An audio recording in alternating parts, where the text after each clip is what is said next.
Welcome back. This is a video on a new shed I'm building. I'm just showing the farm as it's progressing. Of this new shed, this video will be available soon enough. This workshop I built for a 2-lane workshop for 2 tractors to be set in. It's pretty plain at the back, but I could stick in different stuff in there to make it look more realistic. And progressing, finishing off the big shed. I'm starting to get more of this stuff here, corrugated cardboard for the roof, and I was thinking of putting windows, something like what's in here, so you can see it see-through along here. But for the time being, I'll leave it as it is and see how it goes. If it gets dark, if it looks dark when it's finished, I could change it around. It's very dark actually in there, you can't really see it. You can see the John Deere's in the back there.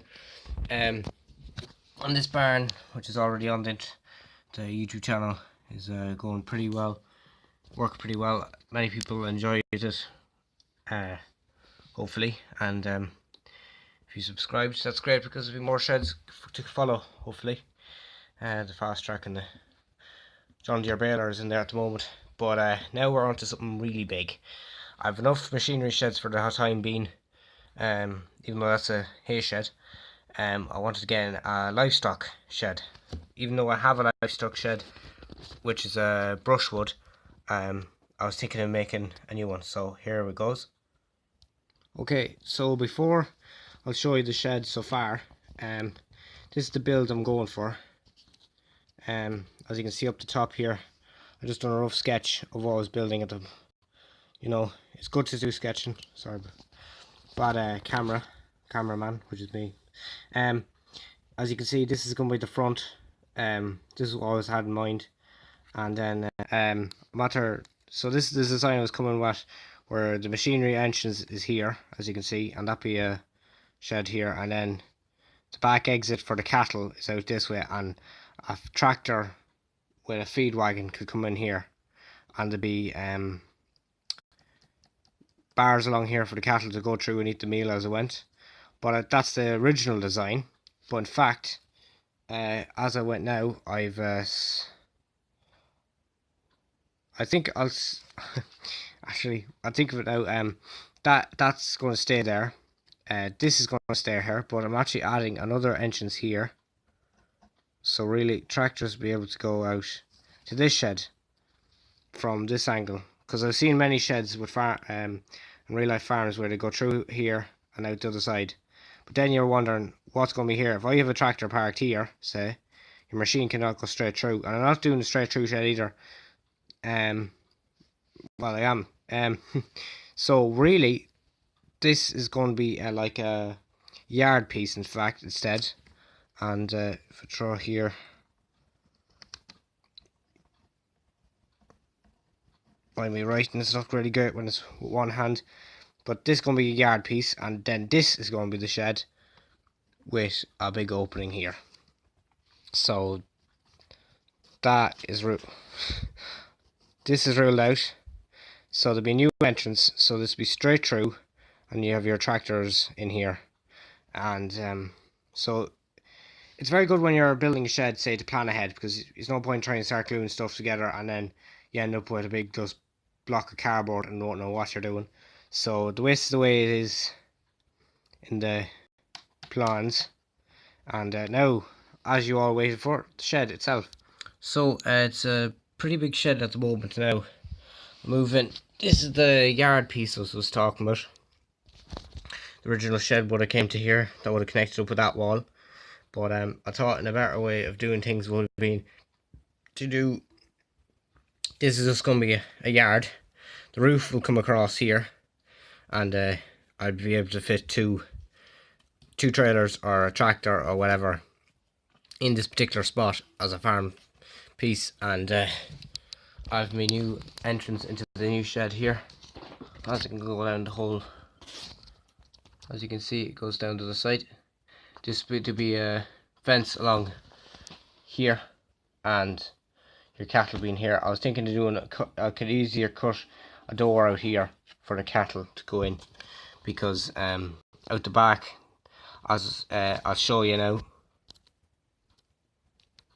hold on. As you can see, this is the problem. It's not necessarily a problem, it's a good way of building technique.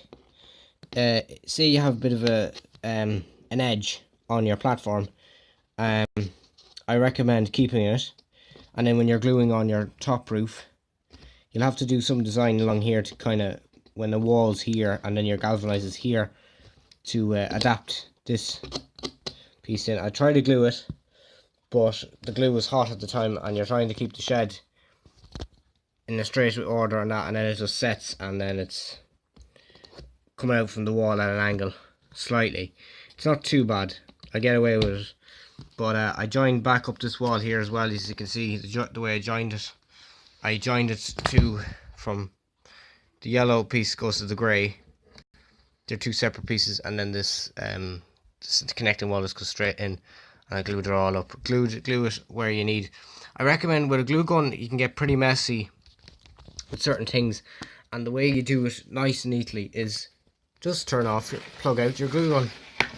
I don't know if you can do that with cordless. I've only once you put in plug in a socket in a wall, you turn it off at the wall. It's still hot. It will still be hot for a long time before it cools down. So you just put your glue gun along here and straight up, and it makes a great design. And so this is it so far.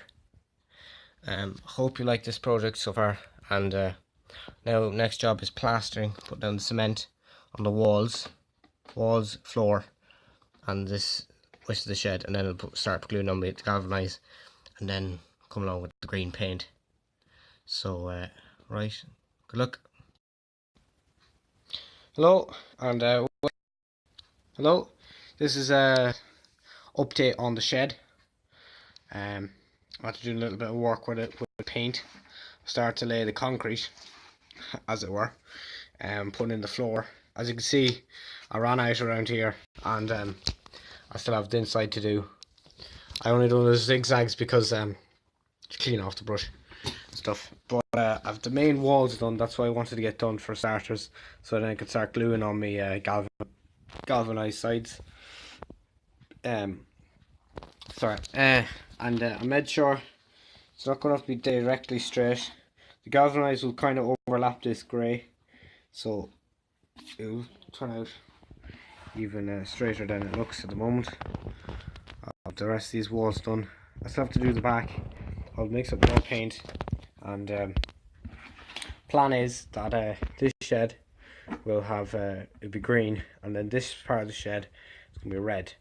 And when it's all done, fun and finished, you'll know my vision I have for now.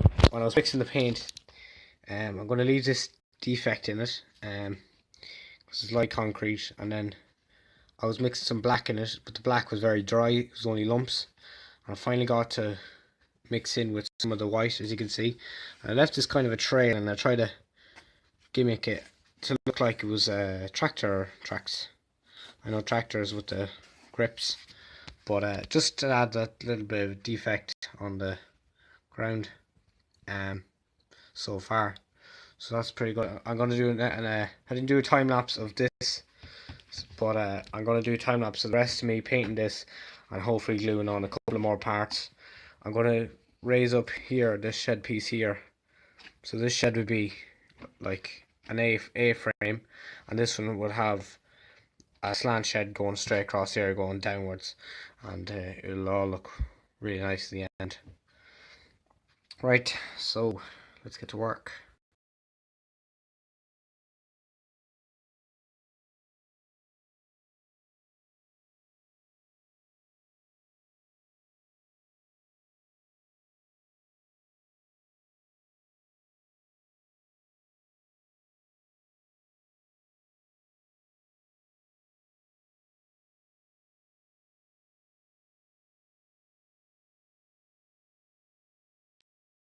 So I've got on pretty well with this shed. After painting it, start with this end. I've got all the floor done for the time being. I can paint it.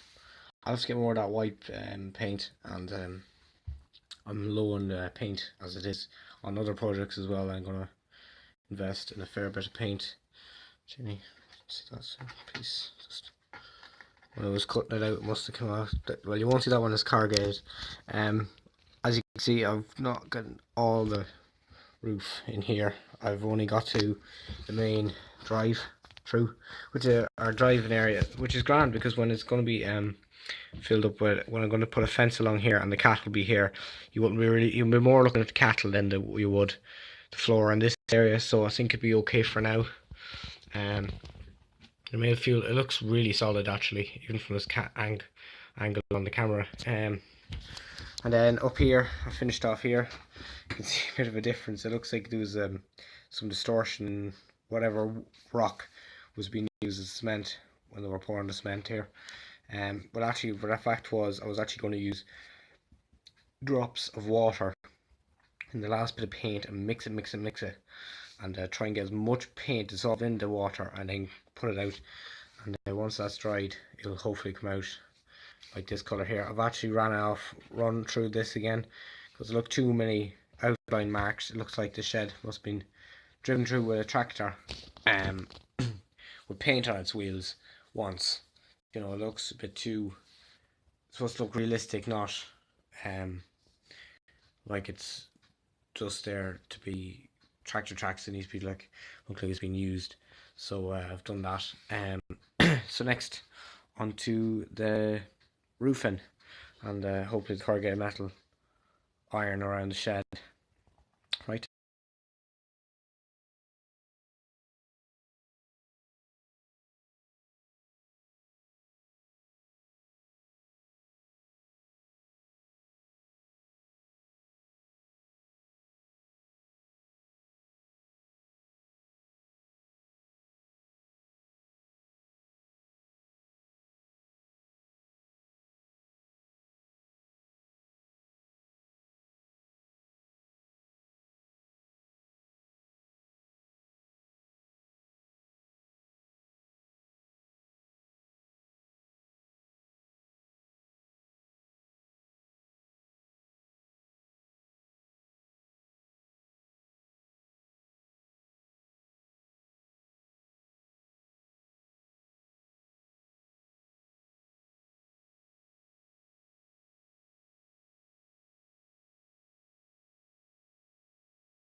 So I've got on pretty well with the shed.